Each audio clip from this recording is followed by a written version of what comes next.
Hey guys, I hope you're having a great week yet again. In this video, I wanted to present to you a couple of thoughts and a few concepts. Both of these concepts that I'm going to present to you are content from a book that I've been working on for a number of years.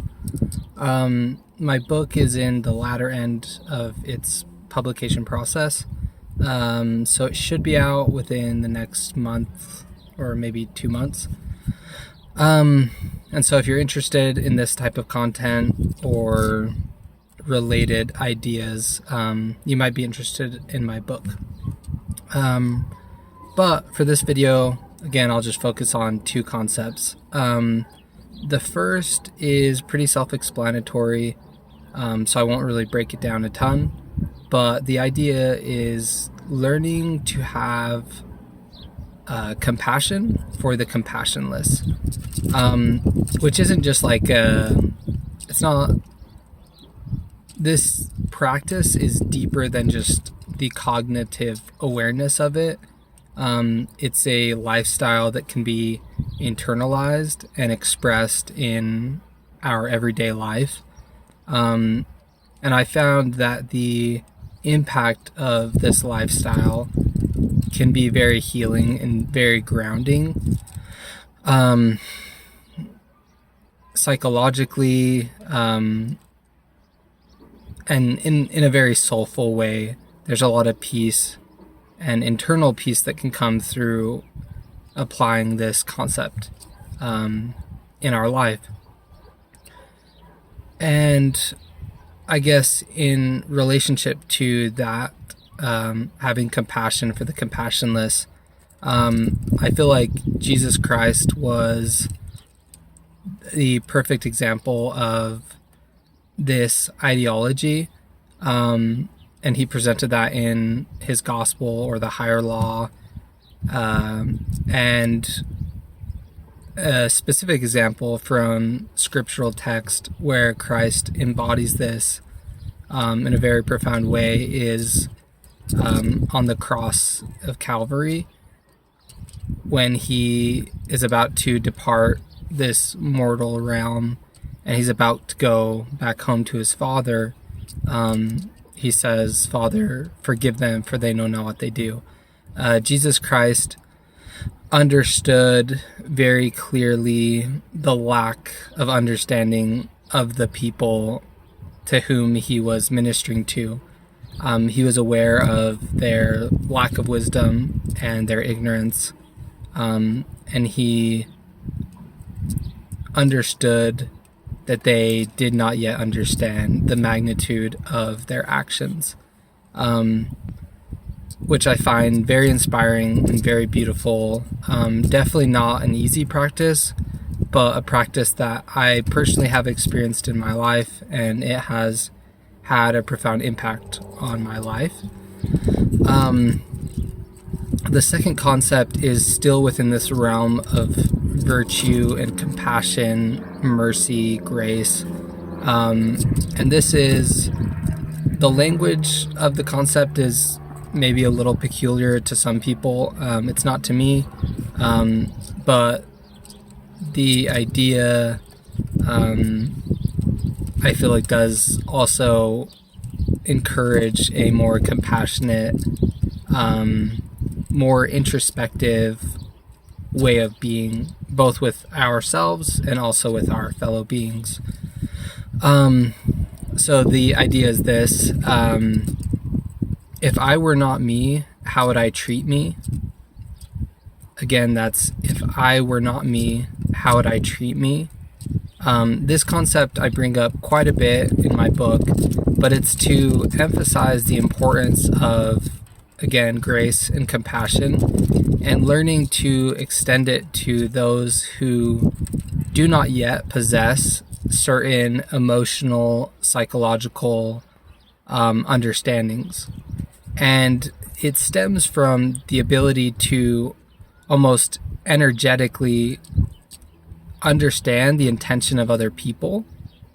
I feel like there's a lot of people in our day who make very surface level judgments. It's very black and white. It's this or that. This person is good. This person is bad. This person is evil. This person is not evil. And that narrative is full of falsehoods and fallacy and lacks a lot of introspection. It lacks a lot of wisdom. It lacks a lot of intelligence. And it doesn't necessarily promote, in many instances, it does not promote a society that heals and changes and evolves and progresses in a more moral and ethical way. So again, this idea, if I were not me, how would I treat me? This came to me probably like 7 or 8 years ago. I was working at a store and as a customer service representative, and often in this type of work or this industry, a lot of people will perceive you as inferior. They'll mistreat you, and they essentially use you as a means to an end. They'll dehumanize you, but again, they won't probably term it as that, because that would cause them to have to look inward, and perhaps they have also dehumanized themselves to some degree. That's a side note, but this experience years ago, there was a man who came into this place that I worked, and he came in a pretty like entitled, potentially arrogant way, or that's what I think a lot of people might perceive from him. He came in very expectant and very demanding, pretty intense, not very thoughtful.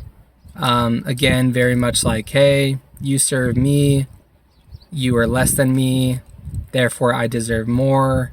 Again, a very broken narrative, a very entitled narrative, that is not good, obviously. But as this man came in, I had this epiphany or this revelation and this awareness, where deeper than just my initial cognitive analysis, I had a deep spiritual awareness, and the awareness was essentially the realization that this man did not understand his behaviors. He did not understand how he was coming across. He didn't understand the totality of his current version of self. And I realized that I could feel it in a very deep and spiritual way. And that awareness caused me to be patient. It caused me to have empathy. It caused me to have compassion for this individual.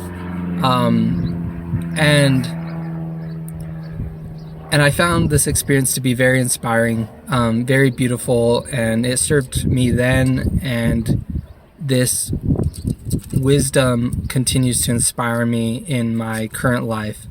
I guess to expound upon it just a little bit more, this idea is built on the reality that each of us exists on a spectrum of evolution, meaning each of us is evolving each day, and we're evolving in different ways based on our experiences.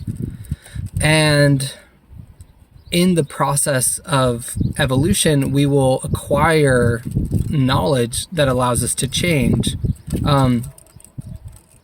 I realized that this man had not acquired certain social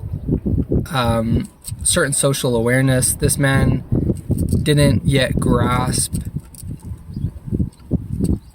some things that I personally perceive to be quite basic. They were outside of his realm of understanding, and this idea that I presented to you, if I were not me, how would I treat me, is essentially, if I did not possess the wisdom or the knowledge or that I currently possess that allows me to be a more thoughtful, kind human being, I would hope that someone more informed would treat me with some degree of compassion, some degree of mercy, some degree of just realizing that I don't yet get it. And I'm not saying we have to overlook maybe some harm. I'm not saying we have to overlook, or that we should overlook harmful behaviors. I think it's important to identify these behaviors. This way of being is not good. We have to have good boundaries, of course, but in the midst of the human experience, there are moments where people need mercy, and they deserve grace. They deserve compassion, because they do not understand what they are doing, as Christ expressed on the cross. Forgive them, for they know not what they do. So this message is to pray for charity, to pray for the pure love of Jesus Christ. This message is to pray for God's wisdom. This message is to learn how to be a more gracious, a more kind, a more compassionate human being. I feel like some people perceive virtue and compassion and these ideas that I'm presenting as weak, when in actuality, these are virtue is key to human improvement. Virtue is key to peaceful societies. Virtue, coupled with wisdom and good intelligence, prevents unnecessary sorrow. It prevents unnecessary pain. It prevents these negative experiences that we have in our everyday lives. So again, I'm definitely a proponent of soulful evolution, to embrace virtue, to study wisdom, and to let it, and to internalize it, ponder it, sit with it, let it become a part of who you are. And I can say from my own experience that exercising virtuous principles has positively impacted my life, and I am very, very grateful for this wisdom. And I also hope that you will be kind to yourself. I hope you will be a contextualist with yourself. I hope you will view your current state through a lens of compassion, which is essentially a recognition of, wow, my past has influenced me in this way, and then with that awareness, make the decision to say, hey, I want to be different. I want to be more kind. I want to be more compassionate. I want to be a part of the healing instead of the sorrow. I want to be a part of the prevention. So that's my message to you. I hope you have a great rest of the day. Thanks.